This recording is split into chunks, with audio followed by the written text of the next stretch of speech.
I think all of us are still basking in the glow of Geshe Dadol's teachings. And he started off his visit this time by reviewing bodhicitta, the methods to cultivate it, the benefits of bodhicitta.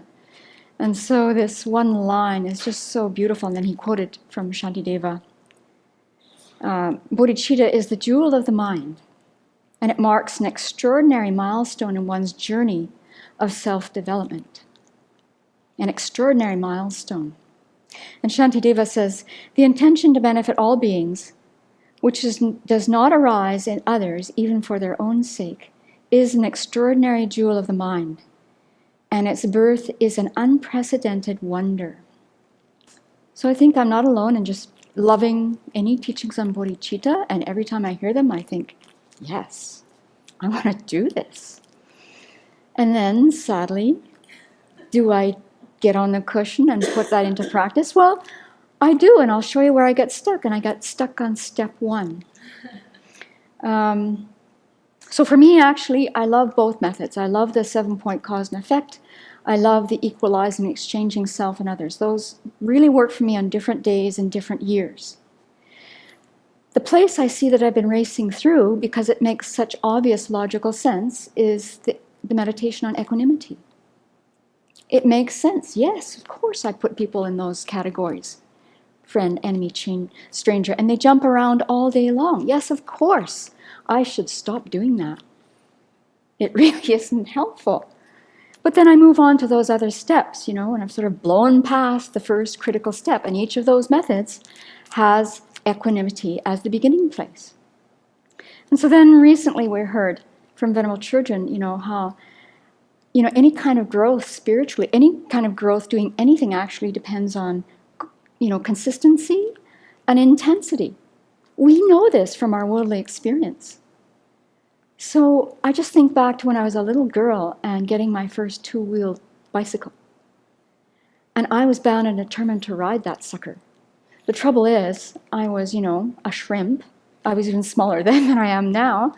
And my parents got this secondhand bike that was left in my grandmother's backyard. It was an adult bike. It weighed, it was like a tank of bicycles. We're not talking streamlined and light for a little tiny person. We're talking a big honkin' thing. I kind of knew that my parents didn't have a lot of surplus cash. And the fact that my dad was going to drive to Banff, which was a 5-hour drive, one way, to get that bicycle, let me know that there was no money around for a new bicycle like my friends had. So eventually this bicycle comes back. It's just like how am I going to get on it? But I was bound and determined to ride that thing. So every day, like this, really, couldn't sit on the seat. I would try and get that thing to work. And I fell down all kinds of times. This is before helmets. This is before seatbelts in cars. This is just you're out there and you're doing it. And this is on a gravel road, And so eventually, after falling down a lot, this is daily practice. Daily. And I was determined, I got it, right? You must remember that in your memory of conquering the 2-wheeled bicycle. So we have this inner capacity. We've done it if we've learned an instrument. We've done it if we've learned another language. We've done it in school. We've done it if we've been in theater experience or anything. We've done it. It's daily practice with intensity and with fortitude. And so why would I think that Dharma practice is different? There is my stupidity that I'm admitting. I can just blow past some of these and just think, yeah, makes sense. So for the next several BBCs, I'm going to be just sitting on equanimity. Just sitting on it, and I'll share where I'm sort of slowly making my way through as a way of encouraging myself, and maybe you'll hear something of benefit. So a long time ago, this is one of the first books that I acquired. And at that time, it was called Transforming the Heart with the Buddhist Way to Joy and Courage by Khenpo Jampa Tegchog, edited by Thupten Chodron.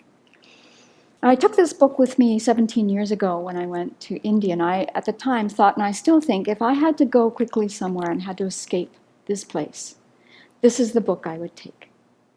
It now has this cover. transforming adversity into joy and courage. It's a magnificent book. And over again, Venerable points to us the 2 chapters that deal with how to cultivate compassion. So I'd like to read to you a little bit about equanimity, and then I'll give you some thoughts on just one aspect of it today. It's beautifully written, it's crystal clear, and there's no buts that we can offer to this technique. So they write, before proceeding with the 7 cause and effect instructions, so I'm going to start today with the equanimity that precedes the 7-point cause and effect. We need equanimity, a mind free from attachment to our dear ones, aversion towards people we find disagreeable, and apathy to strangers. Without equanimity, if we meditate on the love that wishes others to be happy, yes, I've done that, we will find it easy to love those we like. Yes, I've done that. But very difficult to love those we perceive as harmful, threatening, or unpleasant. Developing equanimity is like leveling the ground before building a house. It enables us to have equal concern for all beings, instead of being subject to the emotional swings brought on by attachment and hatred. We know this. So to meditate on equanimity, first of all, we think of a person whom we dislike, and then one of whom we are very fond, and a person towards whom we are neutral. So for convenience, we'll use the term enemy to describe the disagreeable person, although this does not imply that we are fighting a war against him or her.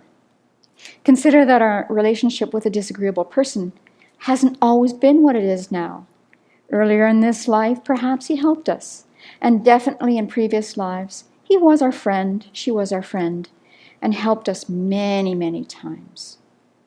Then they go on to explain the stranger and the Fred. So today I'm going to just relate a story to you that was so helpful to me, that caught me totally by surprise. By the time I heard the news about this person I'll tell you about, I was a Buddhist. But again, I wasn't making this a daily practice. So here's the story. Many, many years ago, I was teaching in Alberta, and Venerable Trini will recall my complaining about a certain premier. His name was Ralph Klein. So if you're an American, this absolutely, you could care less, right? It's not going to push your buttons. There might be an Albertan watching this who gets revved up because they loved Ralph Klein. Well, he did some good things for the province. He was our premier for 14 years, and he turned around a major deficit in a short period of time in a province that continues to rely on oil and gas. So people who didn't like him would say, yes, but it's Alberta. He did that with the help of oil and gas. Well, actually, even though for a while he was in the enemy category for me, I had to say to myself, yes, he knows something about finances. But it came at a terrific cost. And that's why, for a while, for a long time, for almost 14 years, he was in my category of challenging. One of the ways he reduced the deficit in this oil-rich province was he made major cuts in the places that hurt the most: education and healthcare. So every day for those 14 years, I lived with the reality of those cuts. And I wasn't the only one that paid the price. The kids paid the price, and that's where it really got me. The kids paid the price, the parents paid the price, the teachers paid the price. Everyone lost. It was the same thing with healthcare, major, major cuts. They didn't have to happen, we had the money, but he was focused on reducing this deficit. So he was the challenging person for me. He was the enemy. I was really, really mad. He was a likable guy, actually. He was a really likable personality. The guy you lean over the fence to your next door neighbor and chat with. I disagreed with the way he made decisions and the way he, ran the government, that's all. So I didn't really expect my opinion of him to change. It's not someone that would come to mind when I sit in the cushion here. And so probably, I'd be on my deathbed and boom, there's Ralph right there, and I'm having this regret I didn't work on him earlier. Well, fortunately, something else happened that helped that I didn't expect. So by now it's about, I'll fast forward. I was going back from here to help my sister with my parents, who both developed dementia within a year of each other. And then on one of those trips back, it was 2011, I had the radio on. I know exactly where the road is. It's a 9-hour drive from here, but I know exactly the corner I was turning. And on the news, it was announced that the former premier, Ralph Klein, had been diagnosed with a very progressive, really ugly form of dementia. And it actually was like being kicked in the stomach, because I knew immediately what he was going to go through. Having seen this progression with both of my parents and living it with my sister and my brother, and just knowing that actually his form was way more aggressive. It's a form called Pick's disease. It attacks the frontal lobe, and you go down really, really fast. So here's a guy who made his career on talking, right? And I could just imagine what he was going to go through very quickly and what his family would go through. And that really, the compassion came. You know, it wasn't even an effort, simply because I understood that type of suffering in my own way. Now, this doesn't mean that this has changed me in all categories, right? But it was a really fantastic stepping stone to see that when we really put effort into thinking about the suffering of others, and even if it's just the first 4, and actually I've come to see that we really don't have to have their personal information like I did in Ralph's case. All we really have to know and spend time with is that, you know, of the 8 kinds of sufferings, everyone for sure is going to go through birth, aging, sickness, and death. And that alone, when you spend time with it, can evoke these feelings of sympathy and compassion. So knowing that about Ralph, it was really helpful. I thought, oh my gosh, I wouldn't wish that on anybody. Ever. Nobody should have to go through that. So he technically had 4 years to live. That's what people usually have with that diagnosis. He lasted about 2. It was a really downward fast spiral. And so that has helped me. You know, now I don't have to worry about dying with Ralph on my heart. And not having forgiven him, I can see that he was just trying to do his best. He was trying to get the province out of debt. He did it. And people paid the price. So I think in closing, for now, when we put people in the category of challenging or difficult or the extreme word enemy, first of all, intellectually, we can see how ridiculous it is. Yes, okay, someone bugs us temporarily. Yes, okay, they're challenging. But just thinking about their 4 kinds of suffering out of the 8, it's going to turn our head around. And then we can't really keep someone in that category when we know those things about them, just those 4. So I'm thankful to Ralph. I'm thankful that, not that he got the illness, by the way. I'm thankful that I could see beyond the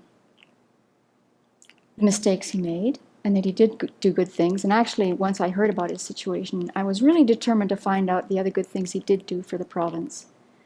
And yeah, that really helped my mind greatly. So I'll be saying more in the coming weeks about equanimity and the other categories. And let's rejoice that we have the Dharma, that we don't have to be stuck in these mental states that are painful, that bring us unnecessary suffering. And because we're suffering in that mental state, we bring suffering to others.